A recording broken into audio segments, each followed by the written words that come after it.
salam dan bahagia. Halo anak-anak, sebelum masuk ke pembelajaran, ada baiknya kita berdoa dulu ya. Pembelajaran kali ini kita akan membahas tentang teks cerita sejarah. Saya akan menjelaskan tentang pengertian teks cerita sejarah, ciri-ciri teks cerita sejarah, dan struktur teks cerita sejarah. Sekarang kita masuk ke dalam pengertian teks cerita sejarah. Teks cerita sejarah merupakan teks yang di dalamnya menjelaskan dan menceritakan tentang fakta dan kejadian masa lalu yang menjadi asal muasal atau latar belakang terjadinya sesuatu yang memiliki nilai sejarah. Dengan membaca teks cerita sejarah, kita dapat belajar mengenai kehebatan dan kegagalan yang dilakukan oleh pendahulu kita. Nah, itulah yang dimaksud dengan pengertian teks cerita sejarah. Sekarang kita akan masuk ke ciri-ciri teks sejarah. Yang pertama, disajikan secara kronologis atau urutan peristiwa atau urutan kejadian. Yang kedua, bentuk teks cerita ulang. Yang ketiga, struktur teks, orientasi, urutan peristiwa, dan reorientasi. Yang keempat, sering menggunakan konjungsi temporal. Dan yang kelima, berisi berupa fakta. Jadi saya sini akan menjelaskan untuk ciri-ciri yang pertama. Maksudnya di situ, peristiwa sejarah selalu berlangsung sesuai dengan urutan waktu agar tidak terjadi pemahaman yang keliru. Misalnya, ketika kita menulis sejarah kerajaan Hindu di Jawa Timur, maka urutan waktu yang benar adalah Kerajaan Kediri, Kerajaan Singasari, Kerajaan Majapahit.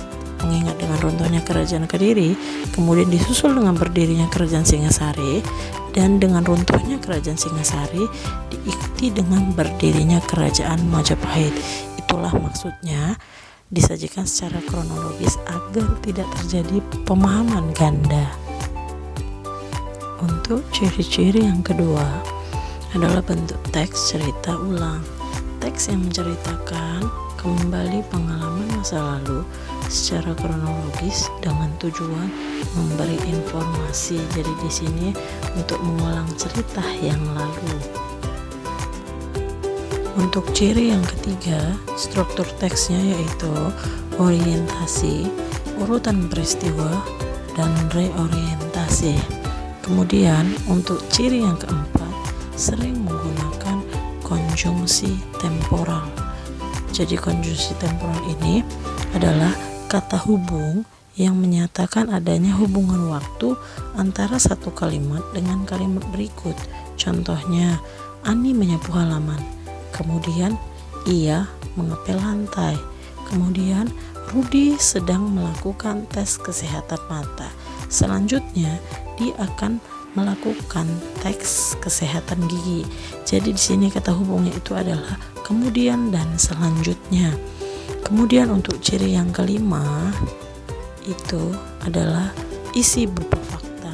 Jadi di situ fakta ini adalah sepotong informasi yang dapat dibuktikan dengan bukti nyata.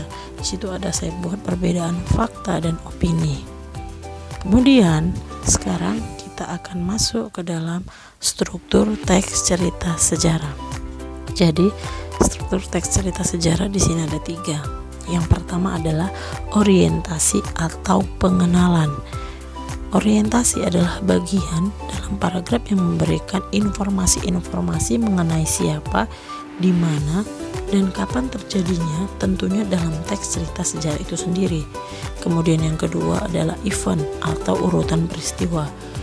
Urutan peristiwa adalah bagian dalam paragraf yang menyajikan informasi kejadian atau kronologis kejadian dalam suatu peristiwa yang terjadi.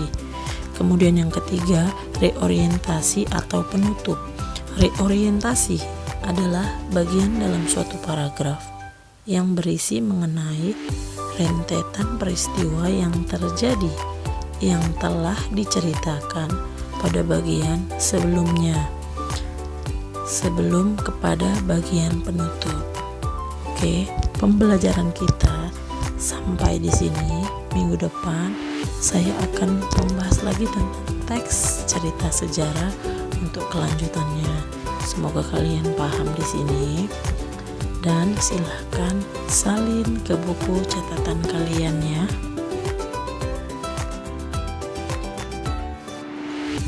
Assalamualaikum, salam dan bahagia.